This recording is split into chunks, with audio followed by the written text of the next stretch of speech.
Salut à tous les amis, c'est Zoulouf. Et aujourd'hui, comme vous pouvez l'entendre, je suis dans un bon jour. Donc les éditeurs, ils vont pas prendre trop cher. C'est l'heure de vous montrer ce que je pense être les meilleures éditions du Manga Game.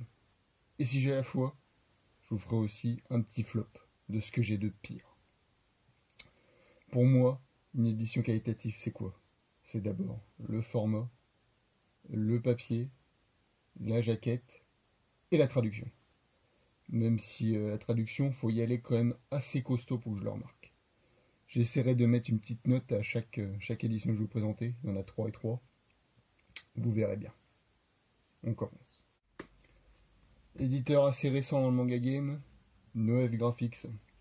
Ils sont arrivés avec leurs 2 énormes ramettes de papier. Et leur maître mot, c'était la qualité. Voire même, je dirais même, le luxe. Et c'est pas loupé, hein. Donc ici j'ai pris le tome 3 collector de Veil, mais ça vaut pour toute la série. Donc déjà, petite jaquette vraiment sympathique, avec léger effet brillant. On a dedans un super papier. En plus, toutes les pages sont en couleur. Papier type effet un peu canson. C'est plutôt agréable au toucher. Et le seul bémol que je trouve, vraiment au niveau de l'édition, c'est que ça fait un bouquin assez rigide. Du coup, c'est pas super simple à lire, mais bon. Et pour ce qui est de la trad, bah, quand t'as un des 2 persos qui parle pas, ça facilite quand même la chose. Bon, et Noev, le seul truc qui me titille chez eux, c'est les cartes. Ça a tendance à me filer un peu des boutons de ne pas pouvoir feuilleter un livre juste parce qu'il est plastifié à cause d'une carte. Ça, je vous dis, c'est moins indirect dans la notation. On passe chez Delcourt Tonkam, qui, à défaut d'avoir un super catalogue de disponibles, nous a gratifié en une petite dizaine d'années de 19 tomes de Hikaru no Go. Voilà, ils ont fait fort, hein. Édition cartonnée. Super effet sur le dos et sur la face au niveau du titre. Papier de grande qualité. Très bonne traduction. En plus, il y a même le petit string pour éviter de se paumer. Non, là, franchement, il n'y a rien à dire. Pascal, t'as assuré là-dessus. Voici venu le temps de la terreur de la forêt amazonienne. J'ai bien sûr parlé de Lone Wolf Cub chez Panini. Alors là, pour le coup, ils avaient fait un thread sur l'édition sur Twitter. Je vous mettrai peut-être en description. Mais là, on est sur une pièce qui est totalement incrédible. Papier d'une blancheur phénoménale.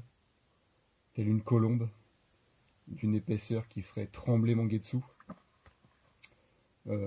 L'encre nickel. Ça bave pas du tout.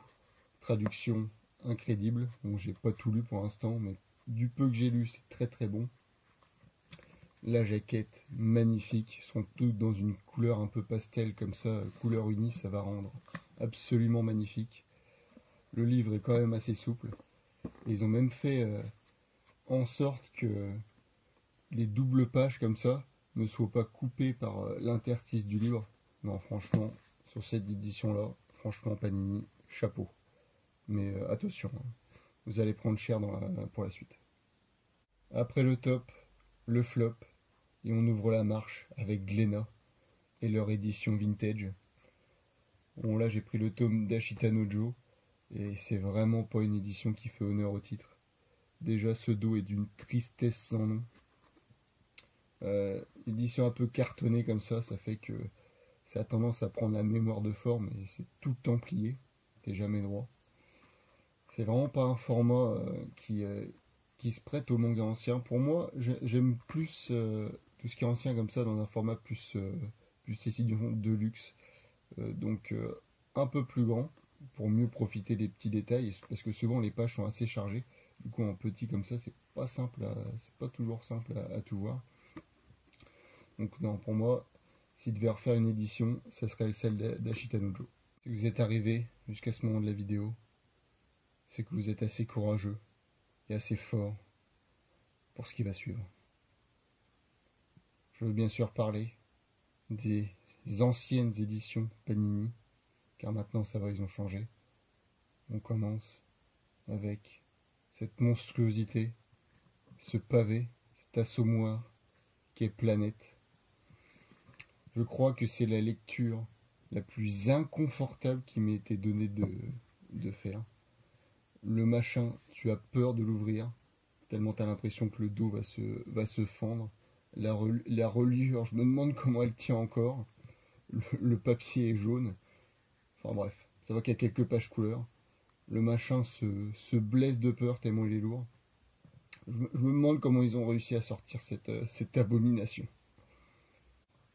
Et malheureusement, toujours chez Panini, pour moi, la pire édition, le pire souvenir que j'ai avec un bouquin de ma vie, c'était cette édition de Young Jack Black Jack, pardon.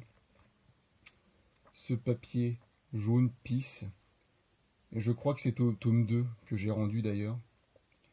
J'avais littéralement les pages qui se décollaient. J'avais eu tout le début des pages qui se sont décollées. Du coup, je l'avais rendu à mon libraire. Il m'avait dit, est-ce que tu veux que je te le remplace? Je lui ai dit, par pitié, non. Garde-moi cette engeance du démon. Voilà, pour moi, c'était le pire. C'est tout pour cette vidéo. Ne vous inquiétez pas, Panini. Maintenant, je vous aime bien. J'achète toutes vos rééditions. L'arc de rédemption est en cours pour vous. N'hésitez pas à partager vous aussi votre top et votre flop en commentaire. Et je vous dis à la prochaine. Bisous.